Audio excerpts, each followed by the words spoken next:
পদ্মপুরাণে বলেন জীব একমাত্র ভগবান শ্রীহরি দাস, কদাপি অন্য কারো দাস নয়। সেই আমরা যার দাস, আমরা যার সেবক, সেই সেবক ভগবান সর্বারাধ্য সর্বপাস্য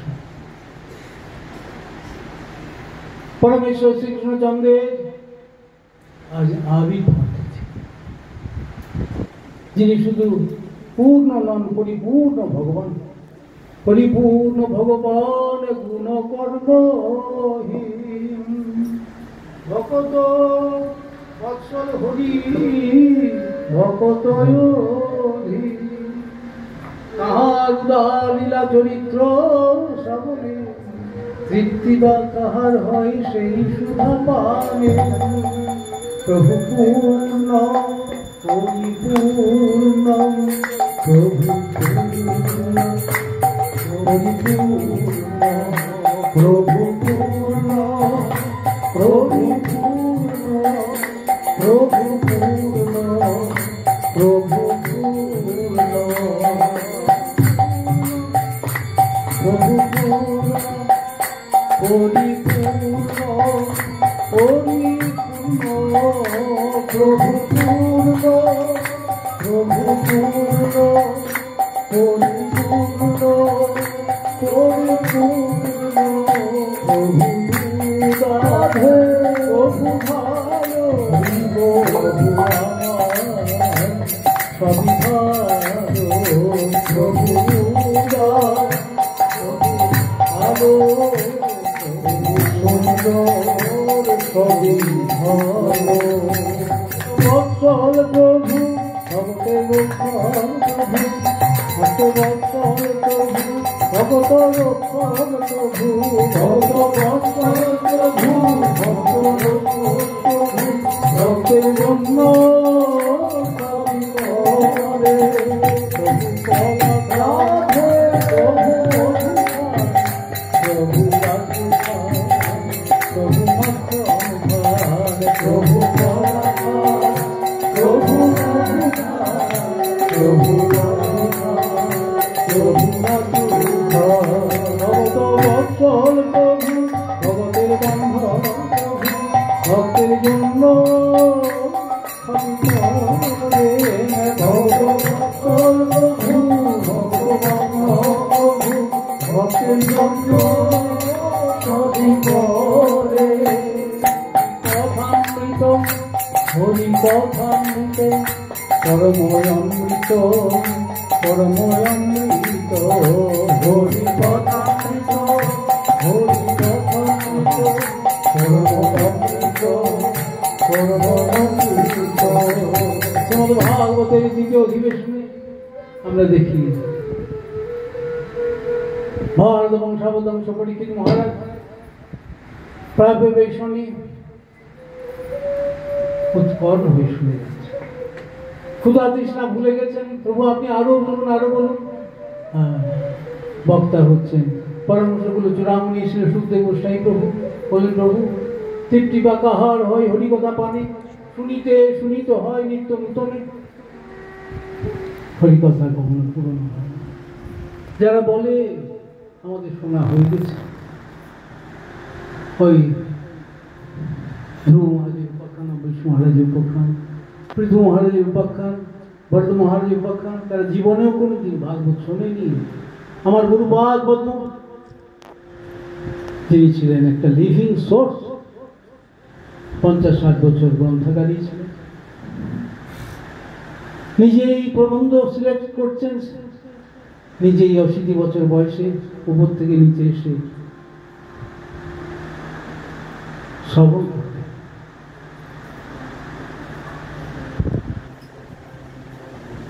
পাঠের পর কলিং বেল দিয়ে বলতেন, এত সুন্দর একটি প্রবন্ধ প্রভুপাদ যে আমার হাত দিয়ে লিখিয়েছেন, আমার তো মনেও হয় না। বলতেন এই পয়েন্টে খুব সুন্দর বলা হয়েছে, রেকটিফাই করে দিতেন কোনো ভাষাগত প্রবলেম, কোনো ভাষাগত ত্রুটি হলে উপরেও বক্স থাকতো। যে নিজেই সিলেক্ট করছেন, নিজেই আর শুনছেন। তৃপ্তি বা কাহার হয় হরিকথা পান? শুনিতে শুনিতে হয় নিত্য নূতনে, হরিকথা পুরানো হবে না।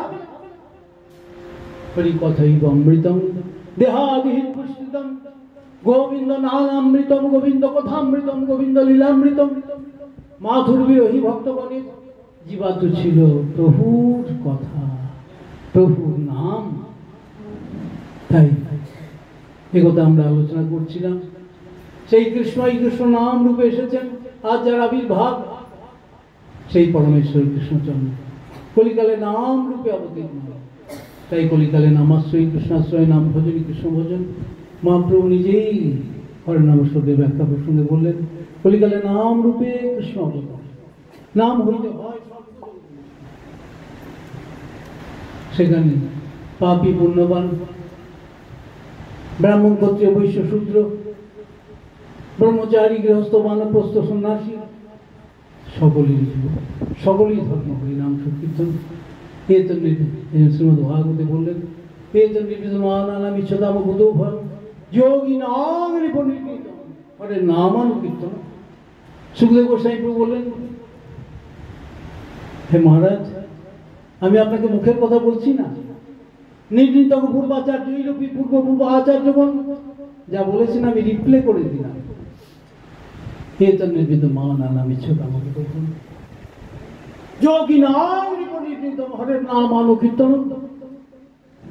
হরিনাম কীর্তনের পদ অকৃত ভয়ের পথ, নাস্তি কুত ভয়ম। নাম কীর্তনের পথে ভয় বা হতাশার কোনো কথা নেই। গুরুপাদুর বলতে যারা হরিনাম করবেন শরণাগত চিত্তে, গীতার শেষ কথা শরণাগত। যারা গুরু নিত্যানন্দের আনন্দে যারা হরিনাম করবেন, তারা নামের ফলে কৃষ্ণপতি প্রেম হয়ে যায়।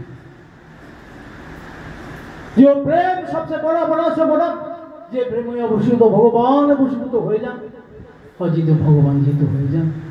শ্রীমদ ভাগবতে দর্শন স্কন্ধে ব্রহ্মাজি গোবিন্দের স্তবে বললেন, নিজকৃত অপরাধ ক্ষমা প্রার্থনা করে বললেন,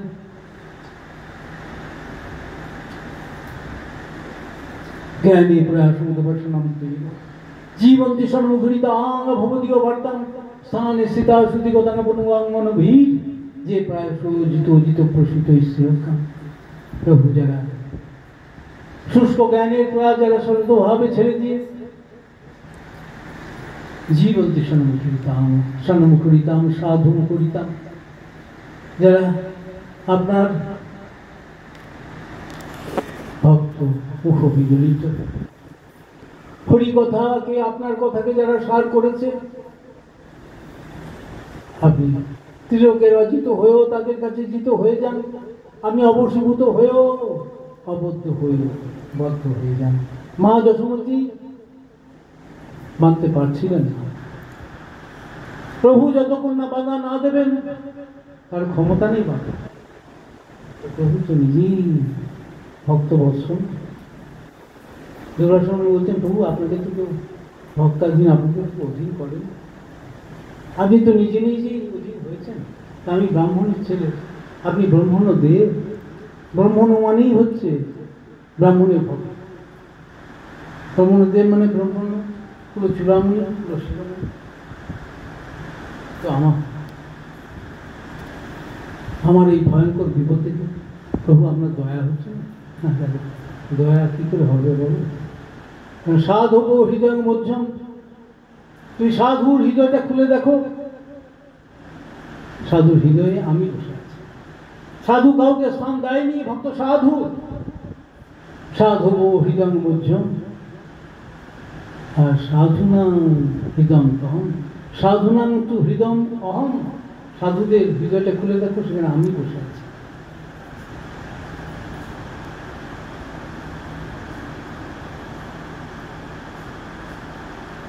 সাধুদের হৃদয় হচ্ছে মান।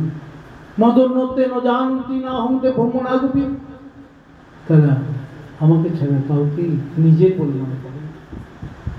আমিও আমার ভক্তজন ছাড়া, আমার সেবকজন ছাড়া আমি কাউকে নিজের বলে মনে করি না। যে তুমি কীর্তা ছেড়ে দিয়েছিলে আমার ভক্তকে, ভক্তকে তুমি দ্রোহ করতে গিয়েছিলে, তুমি ভক্তকে ধ্বংস করতে গিয়েছিলে। তো পারেনি, আমি থাকতে আমার ভক্ত। তো কীর্তা ছেড়ে দিয়েছ, ভক্তকে ধ্বংস করা মানে আমাকে ধ্বংস করো। সাধু হৃদয় হচ্ছে, সাধুদের হৃদয় তো আমি আছি, আমাকে তুমি কি ধ্বংস করবে? এই জন্য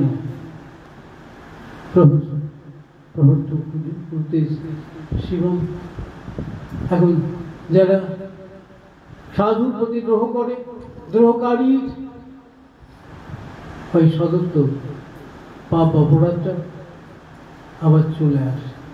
এই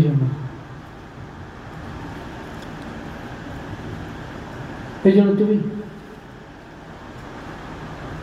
ভক্ত দ্রোহকারী, আমি তো আগেই পাঠিয়ে দিয়েছি সুদর্শন চক্র, যাও কত বড় রাজা, একচ্ছত্র নরপতি, অম্বরীশ মহাভাগ সপ্তদ্বীপ অধিপতি।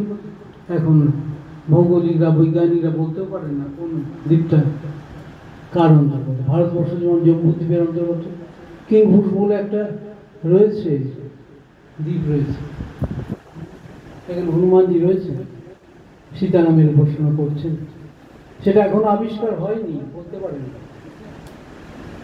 মানে গোটা পৃথিবীটাই তাদের কন্ট্রোলে ছিল। অম্বরীশ মহারাজ শ্রীমদ ভাগবত নবস্কন্ধে রয়েছে, অম্বরীশ মহাভাগ ও সপ্তদ্বীপ। তো বললেন, দেখো তুমি যে বলছো আমি নাকি ব্রহ্মাণ্ডদেব, আমি তোমাকে দয়া করছি না, আমি ব্রহ্মাণ্ডদেব বলেই এখনো তোমাকে উচিত শাস্তি দিইনি, এখন তুমি বেঁচে আছো তো না, ঠিক আছে। তুমি গিয়েছিলে ব্রহ্মার কাছে, শিবের কাছে, ওরা তোমাকে রক্ষা করতে পারেনি কেন? ওরা আমার অধীন। তুই বড় আশা করে এসেছিলে আমি বোধহয় তোমাকে রক্ষা করি, কিন্তু আমি ভক্তপরাধীন, ওরা আমার অধীন বলে ব্রহ্মাও রক্ষা করতে পারেনি, শিবও রক্ষা করতে পারেনি। তুই বড় আশা করে এসছো আমি বোধহয় তোমাকে রক্ষা করি, আমার ভক্তপরাধীন। আমি যে ভক্তাধীন, কি অস্বতন্ত্র বদ্ধ সাধু ভীর ভক্তই ভক্তজন, আমি ভক্তপরাধীন। তো আমি বলছি, তুমি যার কাছে অপরাধ করেছো তুমি তার কাছে ফিরে যাও, সেই নাভাগ নন্দন মহারাজ অম্বরীশের কাছে ফিরে যাও। সে যদি তোমাকে ক্ষমা করে তবেই তুমি ক্ষমা পাবে। হ্যাঁ, ভক্ত দৈন্যের মূর্ত বিগ্রহ, শরণাগতের মূর্ত বিগ্রহ। ওই যে এক গণ্ডু জল পান করেছিলেন, এটা সত্যযুগের ব্যাপার।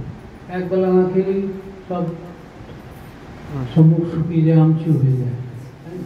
তো তখন এক গণ্ডু জল পান করে ছিলেন, ওই যে পারনা, জাস্ট শুধু পারনা করেছে। যেই এসেছেন একবার সাষ্টাঙ্গে প্রণত হয়েছে, মহারাজ অম্বরীশে শ্রীচরণ ধরে অম্বরীশ মহারাজ তার কাছে যে দৈন্যের মূর্ত বিগ্রহ ভক্ত তাকে শুনিয়ে উঠিয়ে আবার সিংহাসনে বসিয়ে আবার আদিত্য বিধান করলেন। ওই সুদর্শন চক্রকে শান্ত করলেন, বলে আজ আমি বুঝতে পারলাম, আজ আমি ভক্তের মহিমা। মহারাজ আপনার কৃপাতে আজ আমার প্রভু দর্শন হলো, আজ আমি ভক্তের মহিমা জানতে পারলাম।